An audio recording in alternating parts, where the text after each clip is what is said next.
Yo guys, what's up? One Up Ty here, bringing you guys an Arc Warlock build. Now, I know, the Nothing Manacles Void Warlock build is going absolutely crazy, but after watching the background gameplay, I'm hoping you guys are going to see just how busted this build really is and go give it a whirl.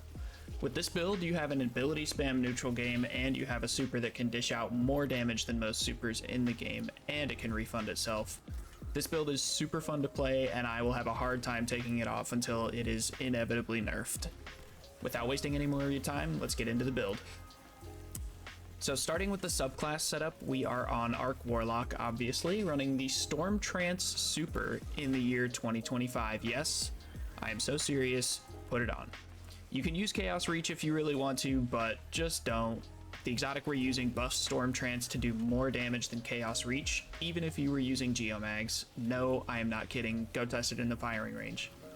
As for the abilities, I use Healing Rift because it can get a little sketchy.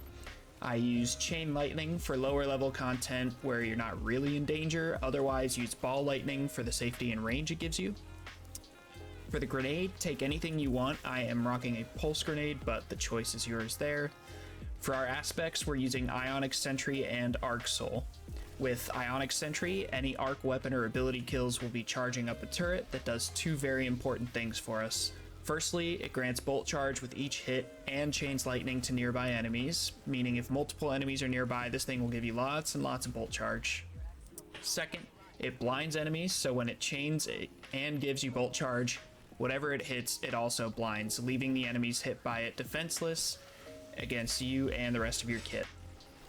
The second aspect we're taking is Arc Soul, the tried and true Arc Buddy.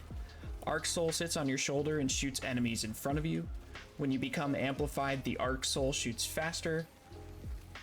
Now, for our fragments, we're going to start off with Spark of Shock. Your arc grenades jolt targets.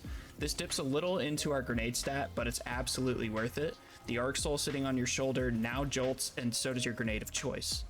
So now, all of our arc abilities will be jolting. Our second fragment is going to be Spark of Beacons. While you're amplified, your arc special or heavy ammo weapon final blows create a blinding explosion.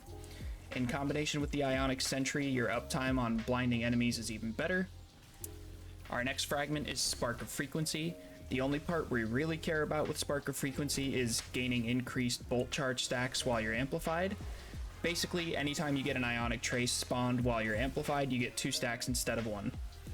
And our last fragment is going to be Spark of Discharge. Arc weapon final blows have a chance to generate an Ionic Trace, and collecting that Ionic Trace grants a Bolt Charge stack and 2 stacks if you're amplified.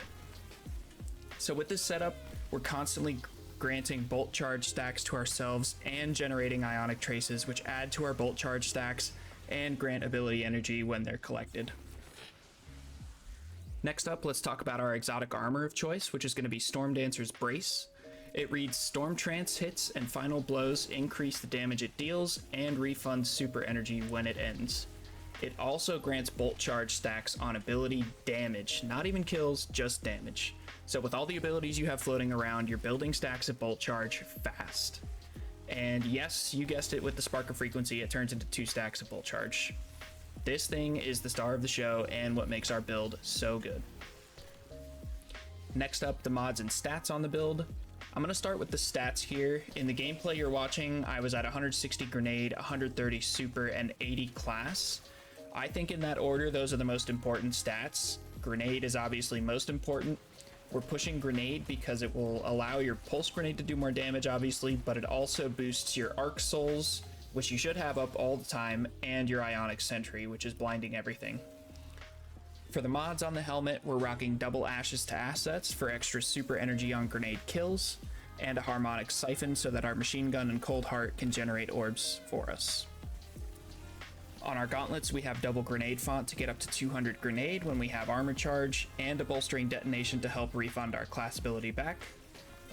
On our chest piece, we're rocking a harmonic ammo generation to help get some ammo back to our arc weapons with our arc weapons, and whatever resistance mod you need. On our boots, we're rocking an arc surge to boost our weapon damage, an arc scavenger to boost our ammo bricks, and insulation so that whenever we pick up an orb, we get a little bit of class ability energy. Lastly, on our class item, rock a class font mod so you get up to 100, and get the maximum amount of class ability recharge. Then throw on a Reaper mod to get an orb on your next kill, and a powerful attraction to pick up orbs nearby with your class ability. For the weapons, honestly you can use whatever you want in the kinetic slot. I'm using a Midnight Coupe because it's anti-barrier, and Onslaught had barrier. For the exotic, I'm actually rocking Cold Heart. I know a lot of you are waving your fists in the comments asking me why I'm not using Delicate Tomb, and that's a valid question. Delicate Tomb is obviously really good with this build. My problem is that it's a fusion, so if I'm playing high level content and really want to maximize what I'm doing with Delicate Tomb, I have to be close to everything, and Arc can be a little sketchy at times for survivability purposes. I use Cold Heart because it can generate ionic traces for sustained damage on a target instead of killing them, and it gives me way more range so I can play a little safer. And I just like it. And as for the heavy, in the gameplay I'm using the Watchful Eye, the episode Heresy Arc Machine Gun. You don't have to use this one specifically, you can use any heavy you want. I prefer a machine gun though for the ammo economy, and that way we also get to take advantage of the aspect that blinds enemies with Arc special or heavy kills. I also use a synergy weapon mod on it to give myself extra chances at generating ionic traces.